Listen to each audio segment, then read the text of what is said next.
নমস্কার, শাশুড়ি বৌমা ব্লগ এন্ড কিচেনে আপনাদের স্বাগত জানাই। আজকে আমি বানাবো, এই যে নিয়ে নিয়েছি মাসকলাইর ডাল। এই যে আজকে বানাবো মেহেন্দি বড়া।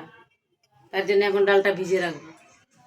আজকে যে আমি ডালটা ভিজে রেখেছিলাম, যে মাসকলাইর ডালটা, এখন আমি পিষে নেব মিক্সচারে। আমাদের ডাল পিষা হয়ে গেছে, এখন ঢেলে নেব ডালটা।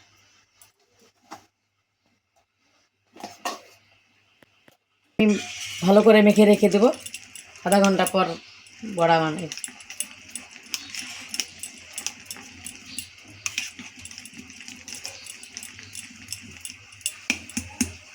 মেহেন্দি বড়া বানিয়ে নিব, দেখো।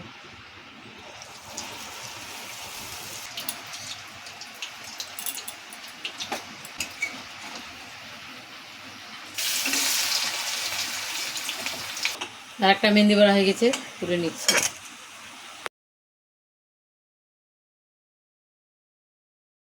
সাম্বার বড়াটা হয়ে গেছে, সাম্বার বড়াটা হয়ে গেছে।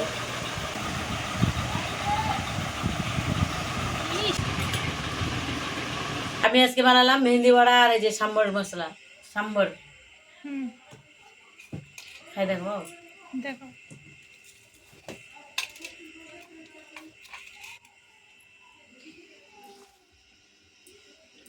না, বলো। মেহেন্দি বড়া আর সাম্বারটা এত সুন্দর হয়েছে না? আমি তো খেয়ে দেখলাম, আমাকে তো অনেক ভালো লাগলো। আমাদের এই সাম্বারের মেহেন্দি বড়া ভিডিওটা যদি ভালো লাগে, লাইক করবেন, শেয়ার করবেন, সাবস্ক্রাইব করবেন বলে ভিডিওটা এখানে শেষ করছি। দেখা হবে আবার নতুন কোনো ভিডিও। নমস্কার।